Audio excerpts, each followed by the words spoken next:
New details emerging after several new arrests in connection with the February 8th shooting at an arcade and entertainment center in Highlands Ranch. That's where the Douglas County Sheriff's Office says a fight erupted at main event. Shots were fired and a woman inside was injured. When deputies arrived on the scene outside, they say they made contact with the man, identified as 23-year-old Jalen Sebron. Sebron was armed and reportedly refused to drop his weapon. That's what deputies say.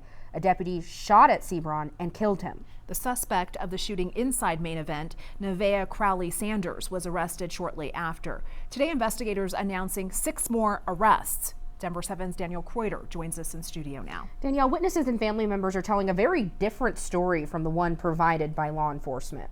Yeah, Douglas County Sheriff's Office has maintained that the shooting death of Jalen outside was connected to the fight and shots that were fired inside. And that is really the big dispute with Jalen's family, who says those two were completely separate events and the officers were not justified in shooting him. Now, this arrest affidavit just obtained by Denver 7 gives us new details into the events of that night, according to deputies.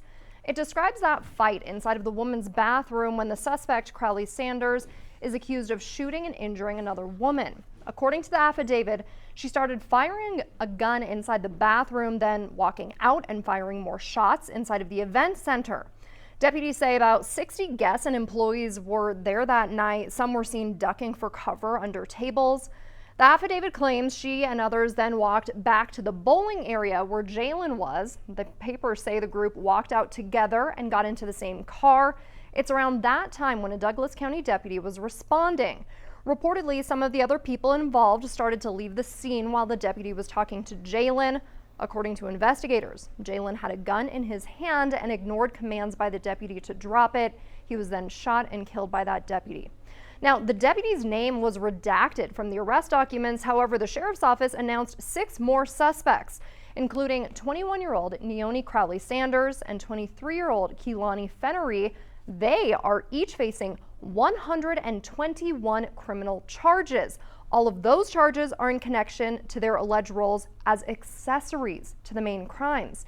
Now, these cases are being tried in the brand new 23rd Judicial District. Recently, I sat down one-on-one with the district attorney, George Brockler, who explained his new strategy on prosecuting crimes in Douglas County. If you come down here to victimize us, if you come down here to steal from us, you should expect to be incarcerated.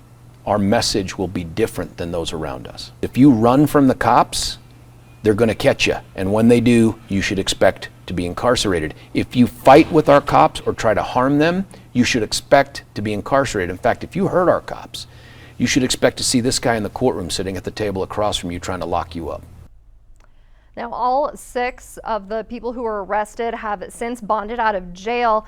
And with so many disputes over what actually happened, I'm sure many of you might be wondering if there was body camera footage. And there is. However, even releasing that footage is being debated as well.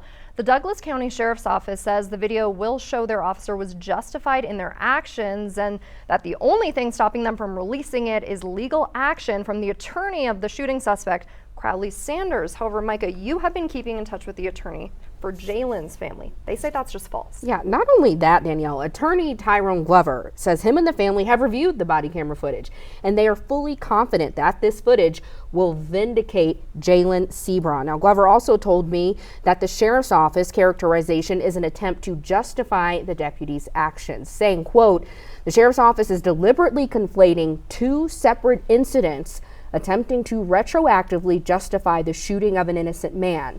The public deserves to see this evidence." There's so many questions still left to be answered about this incident, and we did request the body camera video ourselves, and we'll be sure to keep you updated as soon as it's released. Absolutely. Danielle, thank you for that report.